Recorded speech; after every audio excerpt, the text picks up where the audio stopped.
Assalamualaikum warahmatullahi wabarakatuh. Bismillah walhamdulillah wassalatu wassalam ala rasulillah. Bertemu kembali kita di TF Channel. Semoga anda sentiasa sihat sejahtera. Di kesempatan hari ini insya-Allah kita akan mempelajari tentang kata-kata di dalam bahasa Arab yang fungsinya adalah untuk menguatkan sesuatu kalam, iaitu adawatut taukid. Untuk mengetahui lebih lanjut, tonton terus video ini sampai habis.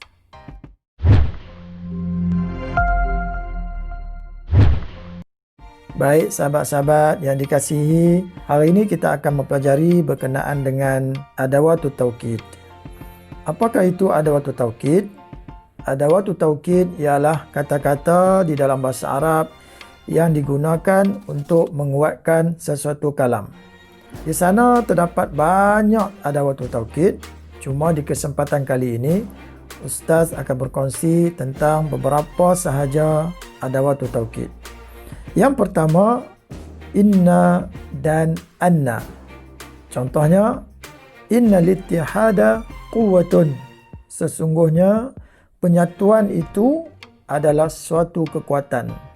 Nah, dalam ayat ini terdapat adatut taukid, iaitu inna. Dengan adanya inna, kalam ini telah dikuatkan, telah dikukuhkan dengan satu penegasan bahawa penyatuan itu adalah benar-benar satu kekuatan.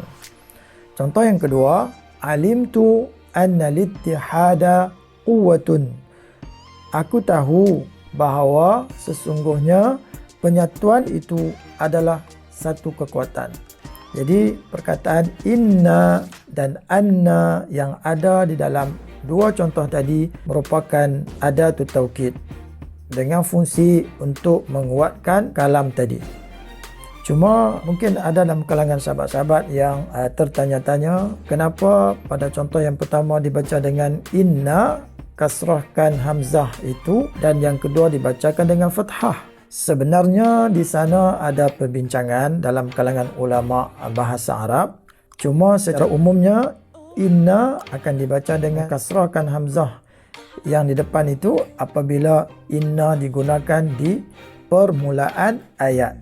Manakala anna akan dibaca secara maftuhah, dibaca secara fathah apabila diletakkan di pertengahan ayat. Itu secara umum. Baik, adatut taukid yang kedua ialah qad.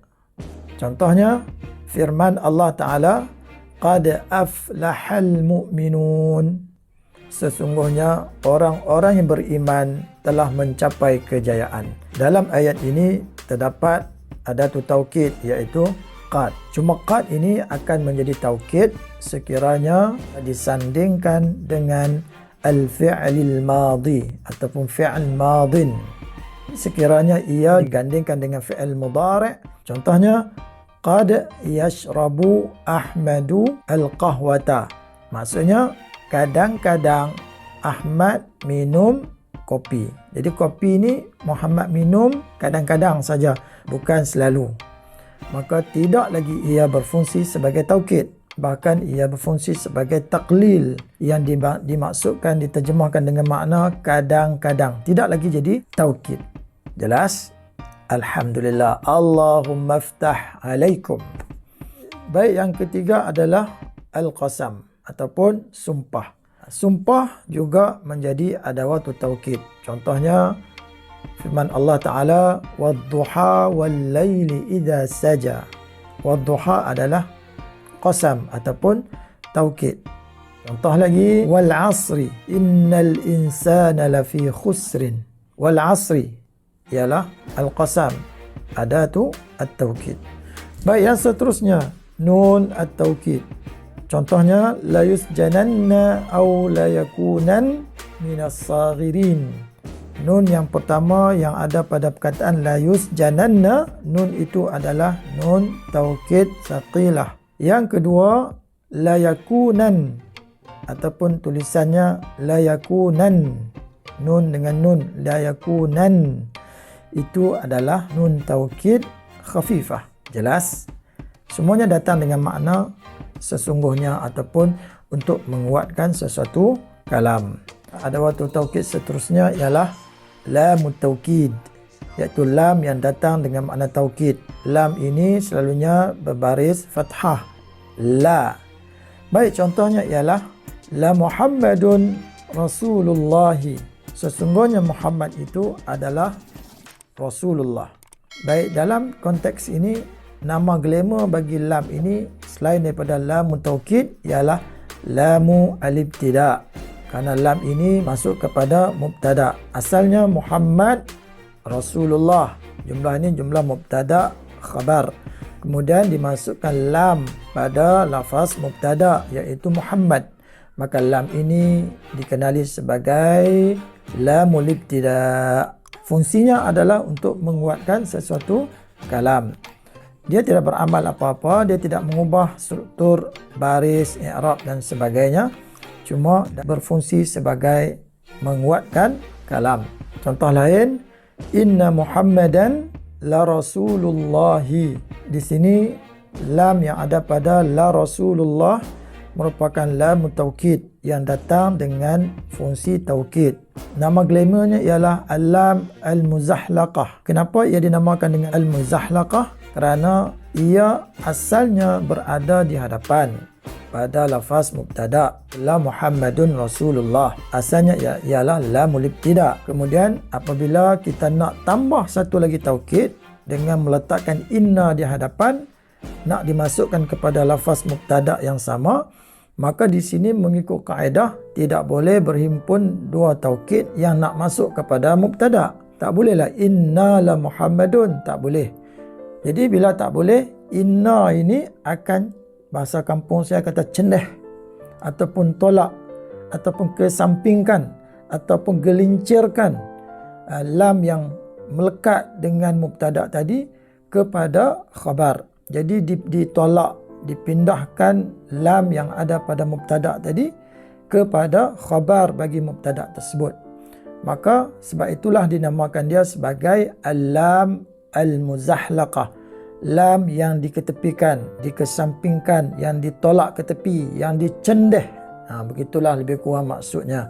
Jadi asalnya adalah lam taukid juga ataupun lam al-ibtida juga. Cuma dikesampingkan ke belakang kerana nak dimasukkan inna pada lafaz mubtada. Jelas? Maka sama ada ia duduk di mubtada ataupun disandingkan dengan khabar bagi lafaz itu, bagi kalam tadi, maka kedua-duanya berfungsi sebagai taukid. Jelas? Alhamdulillah. Seterusnya ialah al-maf'ulul mutlaq. Maf'ul mutlaq. Baik, contohnya wa yansurukallahu nasran aziza. Jadi dalam ayat ini lafaz nasran adalah maf'ul mutlaq. Maf'ul mutlaq di sini berfungsi sebagai taukid juga. Jadi ayat ini kalau ditanya kepada kita, adakah tak ada taukid? Jawapannya ya. Apakah taukidnya? Taukidnya ialah maf'ul mutlaq. Jelas? Alhamdulillah. Allah maftah alaikum. Seterusnya taukid lafzi dan taukid ma'nawi.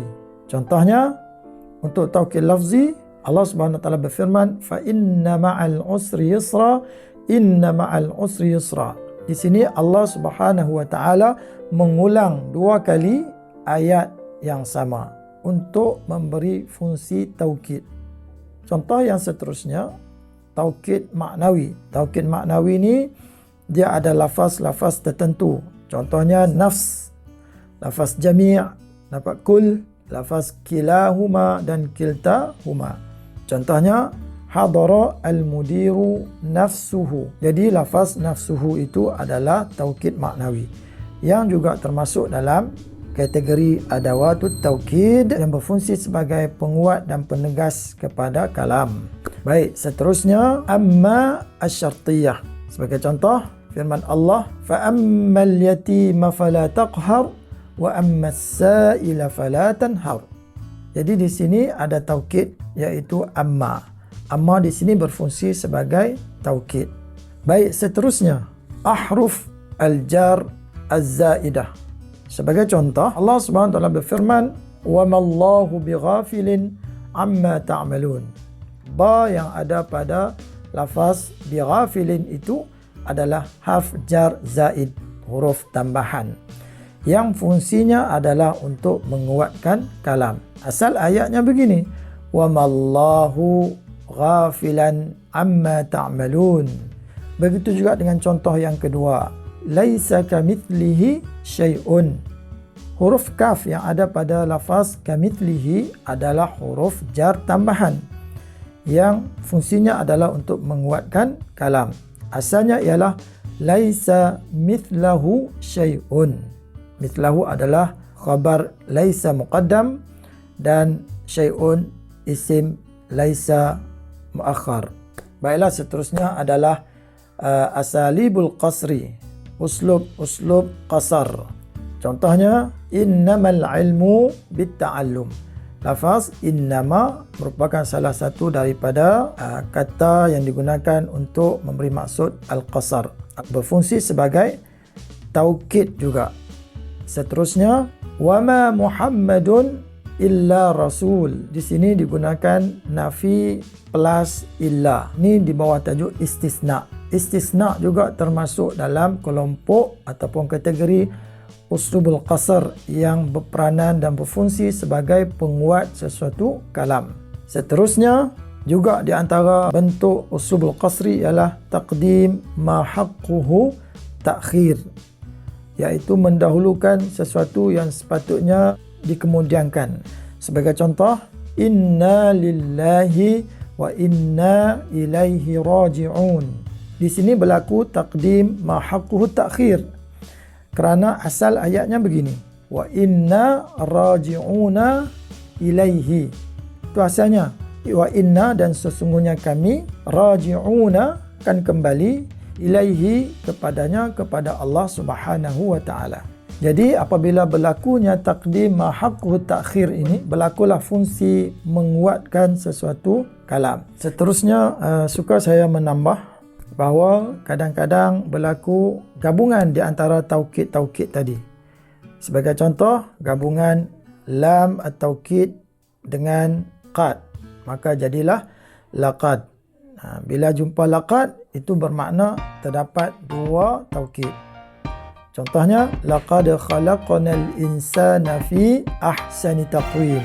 Baik, yang seterusnya, gandingan di antara inna dengan lam taukid ataupun disebut pada lam al-muzahlaqah. Contohnya, inna Muhammadan la Rasulullah, innal insana lafi khusrin. Ini adalah contoh-contoh gabungan antara inna dengan lam. Kemudian kadang-kadang berlaku penggabungan antara lam taukid dengan nun taukid. Contohnya dalam ayat yang kita bacakan tadi, la yusjananna.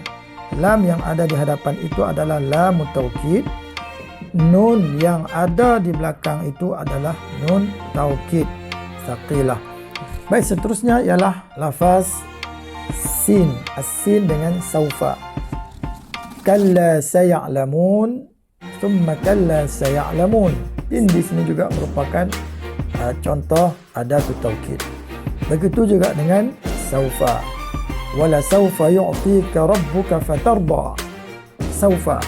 Saufa juga menjadi taukid. Jadi kalau kita lihat dalam ayat wala saufa yu'tika rabbuka fatarda, di sini ada gabungan di antara lam dengan saufa.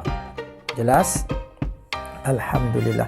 Baik, alhamdulillah, itulah di antara adawatut taukid yang Ustaz sempat kongsikan dengan sahabat-sahabat yang menonton pada hari ini. Sekiranya ia bermanfaat untuk anda, sila like, komen and share. Dan bagi yang belum subscribe channel ini, bolehlah subscribe terlebih dahulu dengan menekan tombol subscribe yang ada di bawah dan aktifkan sekali loceng notification agar anda sentiasa diupdate dengan video-video terkini dari channel ini. Jadi sekadar itu dahulu pertemuan kita pada hari ini. Hingga berjumpa lagi insya-Allah. Wa hatta dzalikal hin nastaudi'ukumullah. Wassalamu alaikum warahmatullahi wabarakatuh.